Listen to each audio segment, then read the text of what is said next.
लखनऊ की रैली में मायावती का जबरदस्त कमबैक, भाषण, संदेश और राजनीति का विश्लेषण। मायावती ने लखनऊ रैली में क्या कहा, राजनीति का क्या है नया पैतरा, इसका करेंगे हम पूर्ण विश्लेषण। हमारे साथ बने रहिए। आज लखनऊ की धरती पर फिर इतिहास लिखा गया। मायावती की बड़ी रैली, तेर से लौटेगी क्या उनकी राजनीति। भीड़ उमड़ी, झंडों की लहर और नारे गूंजे, लेकिन इस सब में छिपा है एक राजनैतिक संदेश जो 2027 की राजनीति का पहला संकेत हो सकता है। आइए आज इस रैली की गहराई से पड़ताल करें। भीड़, भाषण, रणनीति और उन संकेतों को जो शायद देश की अगली राजनीति का आधार बने। यह रैली थी काशीराम परिनिर्वाण दिवस की, जिसे मायावती ने लखनऊ में बड़े पैमाने पर आयोजित किया। रैली स्थल को मान्यवर श्री काशीराम स्मारक स्थल में तैयार किया गया। मायावती के भतीजे आकाश आनंद को पहली बार मंच साझा करने का अवसर मिला। लगभग 2100 पुलिसकर्मी, पीएसी और आरएएफ की इकाइयां तैनात की गई थी ताकि सुरक्षा व भीड़ नियंत्रण हो सके। कार्यकर्ताओं ने गांव-गांव जाकर जुटान किया। वाहनों की व्यवस्था, भोजन, आवास, यह सिर्फ एक रैली नहीं, एक शक्ति प्रदर्शन थी। ये संकेत थे बीएसपी अभी भी अपने जड़ों में जिंदा है और मायावती इस रैली से ये कहना चाहती थी कि मुझे भुलाया नहीं गया, मैं वापस आ रही हूं। अब आइए मायावती द्वारा दिए गए भाषणों पर एक नजर डालते हैं। मायावती ने स्पष्ट कहा कि बीएसपी 2027 में अकेले चुनाव लड़ेगी। उन्होंने कहा कि पहले जो गठबंधन हुए उनमें बीएसपी को लाभ नहीं मिला, बल्कि वोट ट्रांसफर एक तरफा हुआ।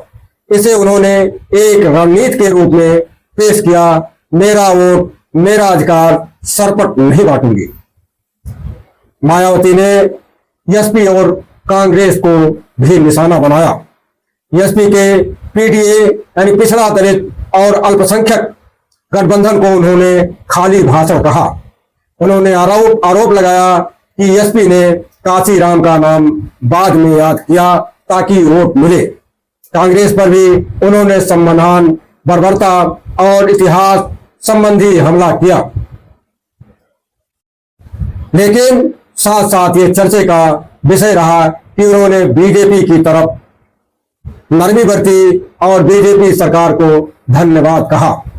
यह अद्भुत बात है। उन्होंने योगी सरकार की कुछ नीतियों की प्रशंसा भी कर डाली, विशेषकर काशीराम स्मारक और रिलीफ पार्क के रखरखाव को स्वीकार किया। मैंने मुख्यमंत्री से अनुरोध किया था कि टिकट की आय उसी स्मारक के रखरखाव में की जाए। उन्होंने हमारी बात माना। यह उद्बोधन है मायावती का। मायावती ने कार्यकर्ताओं से अपील की कि आकाश आनंद के साथ खड़े रहे। उसने कार्यकर्ताओं को नया भरोसा देने का संकेत दिया।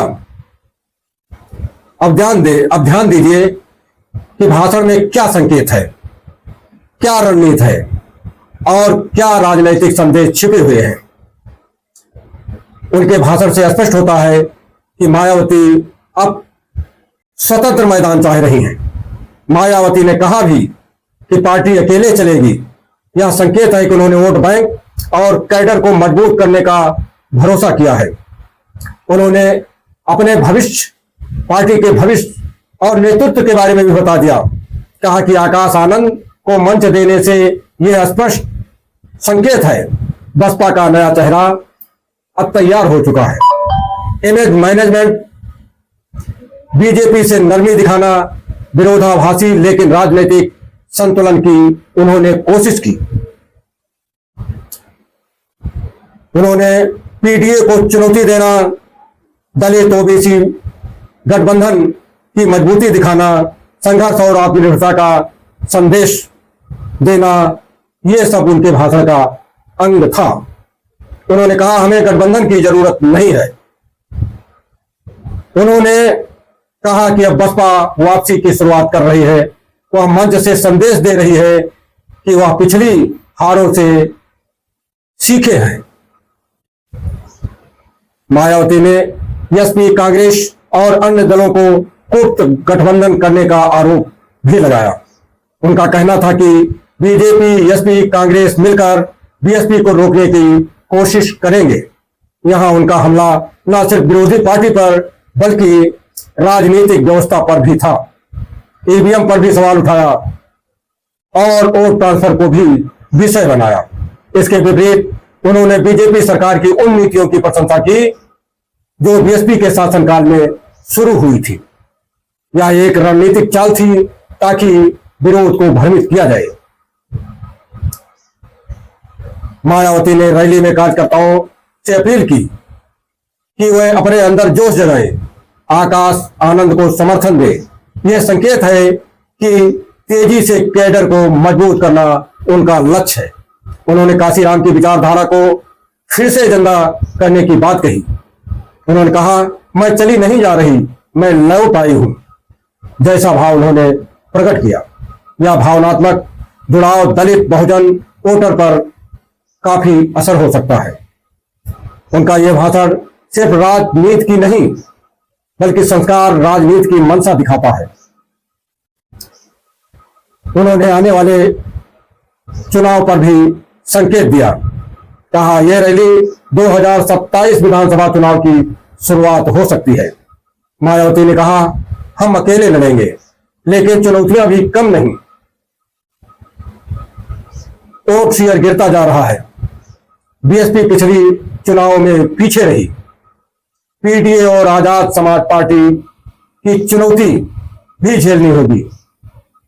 गठबंधन, बिरादरी का दबाव, ये सब हावी रहेंगे। यह रैली, इसका निष्कर्ष यह निकलता है कि यह रैली सिर्फ एक जनसभा नहीं थी, यह संकेत थी, आह्वान थी, रणनीति थी। मायावती ने कहा, मैं अकेले चली हूं, मैं अकेले लड़ूंगी, लेकिन सपने अकेले नहीं चलते। उन्हें समर्थ, रणनीति और योजना की जरूरत होती है। अगर बीएसपी अपनी जड़ें मजबूत कर पाए और गठबंधन राजनीति की जंजीरों से खुद को मुक्त कर पाए तो यह रैली रहस्य टकराव से राजनीति का नया अध्याय लिख सकती है। अगर आपको यह विश्लेषण पसंद आया हो तो वीडियो को लाइक करें, शेयर करें और सब्सक्राइब करें। नीचे कमेंट में बताएं, क्या इससे मायावती का राजनीतिक सफर फिर से शुरू होगा कि नहीं। धन्यवाद।